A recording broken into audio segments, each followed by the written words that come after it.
एक समय की बात है। एक गांव में एक ब्राह्मण दंपति रहते थे जिनके कोई संतान नहीं थी, जिस कारण दोनों पति पत्नी बहुत दुखी रहते थे। एक समय वह ब्राह्मण हनुमान जी की पूजा पाठ हेतु वन में चला गया। वहां वह पूजा के साथ महावीर से एक पुत्र की कामना किया करता था। घर पर उसकी पत्नी भी पुत्र प्राप्ति के लिए मंगलवार का व्रत किया करती थी। मंगल के दिन व्रत के अंत में भोजन बनाकर हनुमान जी को भोग लगाने के बाद स्वयं भोजन ग्रहण करती थी। एक बार कोई व्रत आ गया जिसके कारण ब्राह्मणी भोजन न बना सकी और हनुमान जी को भोग भी नहीं लगा सकी।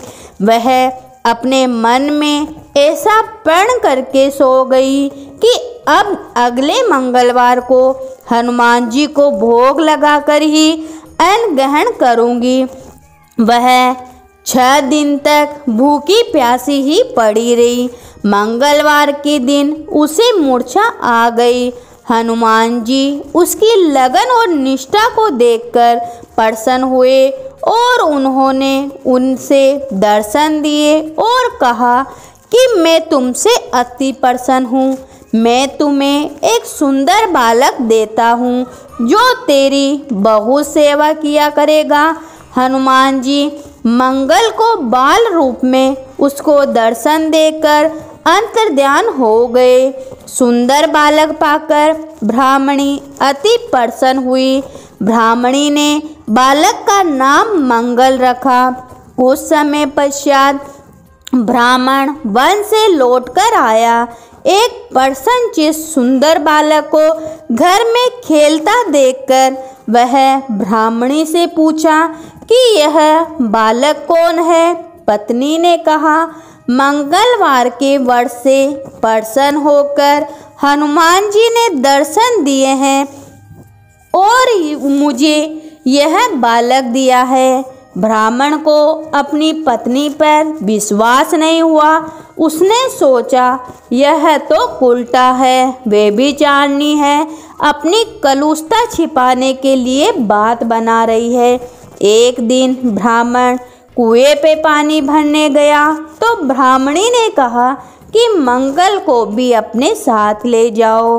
ब्राह्मण मंगल को साथ ले गया, परंतु वह उस बालक को नाजायज मानता था, इसलिए उसे कुएं में डालकर पानी भरकर वापस आ गया।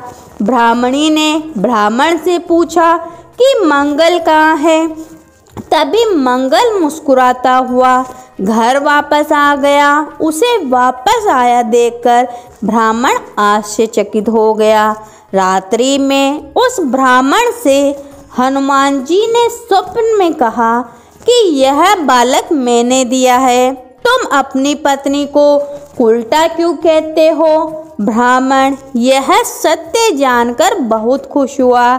इसके बाद यह ब्राह्मण दंपति मंगलवार का व्रत रख अपना जीवन आनंद पूर्वक बिताने लगे। जो मनुष्य मंगलवार का व्रत करता है और कहानी कहता है, सुनता है और नियम से व्रत रखता है, हनुमान जी की कृपा से उसके सारे कष्ट दूर होकर वह स्वर्ग प्राप्त करता है। तो बोलिए हनुमान जी महाराज की जय हो।